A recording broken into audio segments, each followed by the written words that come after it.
எப்படிங்க ஒரு நாய்க்குட்டியால நம்மள இவ்ளோ அழ வைக்க முடியுது? அப்படின்ற மாரியான ஒரு படம் தான் நான் இன்னைக்கு பார்த்தேன்.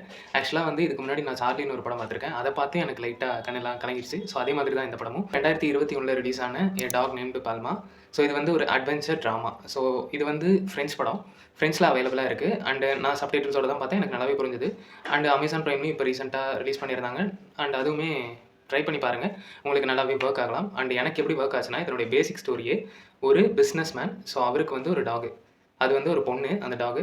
ஸோ இவங்க 2 பேரும் என்ன பண்ணுறாங்கன்னா, இந்த பிசினஸ் மேனும் இந்த டாகும் ஒரு நாள் வந்து ஃப்ளைட்ல போ வேண்டிய தேவை வருது.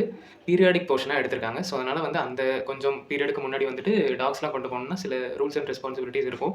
இப்பவுமே அப்படி தான் நெனைக்கிறேன். மேபி அப்போ அத ஸ்ட்ரிக்ட்டா ஃபாலோ பண்ணதுனாலயோ என்னவோ, அப்போ வந்து மெடிக்கல் சர்டிஃபிகேட் வந்து அந்த டாகுக்கு அவர் கொண்டு வர மறந்துடுறாரு. அப்போ அந்த டாக் என்ன பண்ணுறதுன்னா, பிசினஸ் முக்கியமா, டாக் முக்கியமான்னு பார்க்கும்போது, அவர் பிசினஸ் கொஞ்சம் இம்பார்ட்டன்ட்டா தெரியறதுனால, அந்த பிசினஸ்க்காக டாக வந்து அங்கேயே அதாவது அந்த ஏர்போர்ட்லயே விட்டுட்டு போயிடுறாரு வெளியவே. ஸோ அதுக்கப்புறம் இந்த டாக் அங்கேயும் இங்கேயும் அவரோட ஓனர தேடி திரியுது. ஸோ ஓனர தேடி திரியும்போது அது ரொம்ப வெம்பி போய் ஒரு மாரி சோகமாயி, என்னடா பண்ண போறோம்? இனிமேட்டுக்கு நம்ம வாழவே போறதில்ல அப்படின்றப்போ, ஒரு சில கைண்ட் ஹார்ட்டட் பெர்சன் வந்துட்டு அவங்க வந்து ரொம்ப பாசம் காமிக்கிறாங்க. ஸோ அந்த பாசத்தினால அந்த டாக் வந்து கொஞ்சம் மாறுது. அதுக்கப்புறம் என்ன நடந்துச்சு? மறுபடியும் அந்த ஓனர் வந்தாரா? அந்த நாய்க்குட்டிய வந்து கூட்டு போனாரா? இல்ல இவங்க கூடயே அந்த நாய்க்குட்டி இருந்துச்சா? இப்படின்றது தான் படம். ஸோ லைக் ஒரு மாதிரி அப்படி புடுங்கி எடுத்து வெளில வச்சுரும். நம்மளுடைய ஹார்ட்ல இருக்கிற ஈரத்த. அந்த மாதிரி எடுத்துக்கலாம் நீங்க. ஸோ இந்த படம் கண்டிப்பா செக் அவுட் பண்ணி பாருங்க. உங்களுக்கு ஈஸியா ஒர்க் ஆகும். லைக் 1 மணி நேரம் 50 நிமிஷம் தான். எந்த இடத்துலயும் பெருசா லேக் அடிக்காது. அண்ட் ட்ராமா கைண்டுன்றதுனால லேக்கிங்கா இருக்குமா? அப்படிலாம் எதுவுமே கிடையாது. நீங்க கண்டிப்பா செக் அவுட் பண்ணி பாருங்க. என்ன நம்பி.